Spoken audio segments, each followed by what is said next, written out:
Modern রাজকন্যা। রাজপ্রাসাদের সকাল আধুনিক চিন্তার শুরু। সকালবেলা রাজপ্রাসাদে নতুন দিনের আলো ছড়িয়েছে। রাজকন্যা মায়া বারান্দায় বসে ল্যাপটপে কাজ করছে, হাতে কফির কাপ। রাজা এখনো মনে করেন রাজকন্যা মানে কেবল মুকুট, পোশাক আর ঐতিহ্য। কিন্তু মায়া ভাবে ভিন্নভাবে। সে চায় রাজ্যের মেয়েরা পড়াশোনা করুক, নিজের পায়ে দাঁড়াক। রাজপ্রাসাদের ভেতর ঝলমলের সাজ, পেছনে রাজকীয় সঙ্গীত বাজছে। রাজা ও রানী সকালবেলার চা খেতে খেতে মার দিকে তাকিয়ে আছেন। রাজা: মায়া, আজ রাজসভায় তোমার উপস্থিতি দরকার। অতিথি আসবে পাশের রাজ্য থেকে, রাজকন্যা হয়ে রাজ্যের ভাবমূর্তি বজায় রাখতে হবে তোমায়। মায়া: বাবা, আমি আজ সভায় যেতে পারবো না, আমার মেয়েদের উন্নয়ন প্রকল্প এর মিটিং আছে। রাজা অবাক হয়ে: উন্নয়ন প্রকল্পে আবার কেমন রাজকীয় কাজ? মায়া: এটা রাজকীয় নয়, মানবিক কাজ বাবা। আমি চাই গ্রামের মেয়েরা প্রযুক্তি শিখুক, যেন তারা নিজেরাই জীবন গড়তে পারে। রাজা: রাজকন্যা হয়ে এভাবে নিয়ম ভাঙা ঠিক নয়। মায়া: নিয়ম তখনই ভালো যখন তা কাউকে পিছিয়ে রাখে না। রাজা চুপ করে যান, মার চোখে জেদ ও ভালোবাসার মিশ্র ঝলক।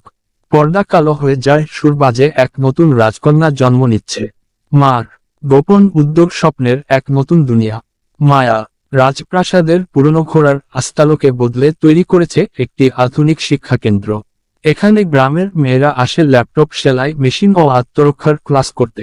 মায়া তাদের অনুপ্রেরণা। কিছু মেয়ে হাসি মুখে ক্লাস করছে, কেউ কোডিং শিখছে, আবার কেউ মার্শাল আর্ট অনুশীলন করছে। মায়া পাশে দাঁড়িয়ে তাদের উৎসাহ দিচ্ছে। গ্রামের মেয়ে: রাজকন্যা, আপনি রাজপ্রাসাদে থাকেন অথচ আমাদের মতো গরিব মেয়েদের জন্য ভাবেন, এটা কেমন করে সম্ভব? মায়া: কারণ আমি তোমাদের মতোই একজন মেয়ে, আমি জানি স্বপ্ন দেখার মানে কি। আরেক মেয়ে: কিন্তু রাজা যদি জানেন, তিনি তো রাগ করবেন। মায়া: হোক, যদি অন্যায়ের বিরুদ্ধে রাগ হয়, সেই রাগও পবিত্র হয়। মেয়েরা হাততালি দেয়, পেছনে বাজে অনুপ্রেরণামূলক সঙ্গীত। রাজসভায় ঝড়, মার বিরুদ্ধে রাজকীয় রোষ। কিছু মন্ত্রী রাজাকে জানায় মায়া গোপনে অরাজক কাজ করছে। রাজা মায়াকে ডেকে রাজসভায় তলব করেন। রাজসভায় মায়া দাঁড়িয়ে, চারদিকে রাজার উপদেষ্টারা ফিসফিস করছে। রাজা রাগে: মায়া, তুমি প্রাসাদের অর্থ ব্যয় করে গোপনে কি করছো? মায়া: আমি রাজ্যের মেয়েদের স্বনির্ভর করতে চাইছি বাবা। মন্ত্রী: মহারাজ, এসব কাজ মেয়েদের মাথা উঁচু করে দেবে, তারা বেয়াদব হয়ে উঠবে। মায়া: মেয়েরা মাথা উঁচু করে দাঁড়ালে তবেই রাজ্য শক্তিশালী হবে। ভয় পেও না, জ্ঞান কখনো বিপদ নয়। রাজা চুপ করে: তুমি তোমার পথে চলো, আমি সময়কে বিচার করতে দেব। রাজসভা থমথমে হয়ে যায়। মায়া গম্ভীর মুখে বেরিয়ে যায়। সময়ের পরিবর্তন, সাফল্যের প্রথম আলো। 6 মাস পর রাজ্যে পরিবর্তনের হাওয়া বইছে। মেয়েরা নিজের ব্যবসা শুরু করেছে, কেউ অনলাইনের পণ্য বিক্রি করছে, আবার কেউ আত্মরক্ষার প্রশিক্ষক হয়েছে, গ্রামে সুখ ফিরেছে। মেয়েদের হাসি, কাজের ব্যস্ততা, প্রাসাদের সামনে এক প্রদর্শনী। রাজকন্যা মার উদ্যোগে তৈরি পণ্য প্রদর্শনী।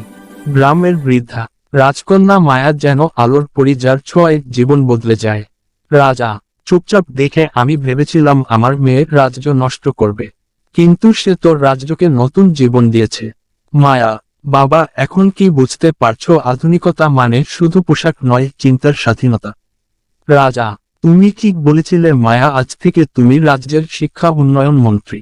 মায়া নত হয়ে আশীর্বাদ নেয়। রানী চোখে জল নিয়ে তাকিয়ে আছেন। নতুন রাজত্ব, আধুনিক রাজকন্যার জয়। রাজপ্রাসাদে উৎসবের দিন। মায়া এখন তরুণদের অনুপ্রেরণার কারণ। আধুনিক রাজকন্যা হিসেবে তার নাম ছড়িয়ে পড়েছে চারিদিকে, রাজ্য জুড়ে শিক্ষা ও সমতার সুর বাজছে। বড় প্রাসাদে মেয়েরা পড়ছে, রাজা ও রানী তাদের উৎসাহ দিচ্ছেন। আকাশে আতশবাজি, আলো, ঝলমলে উৎসব। মায়া: আমি রাজকন্যা হয়েছি জন্মসূত্রে, কিন্তু সত্যিকার গর্ব পেয়েছি মানুষকে বদলে দিতে পেরে। রাজা: আজ আমি গর্বিত, আমার মেয়ে শুধু রাজকন্যা নয়, সে নতুন যুগের প্রতীক। মেয়ের হাসিতে জাগে আলো। নতুন রাজ্য, নতুন ভালো। আধুনিক রাজকন্যা আজ স্বপ্নে গড়ে ভবিষ্যৎ সাজ। রাজ্যের পরিবর্তন শুরু হয় একজন সাহসী মেয়ের হাত ধরে।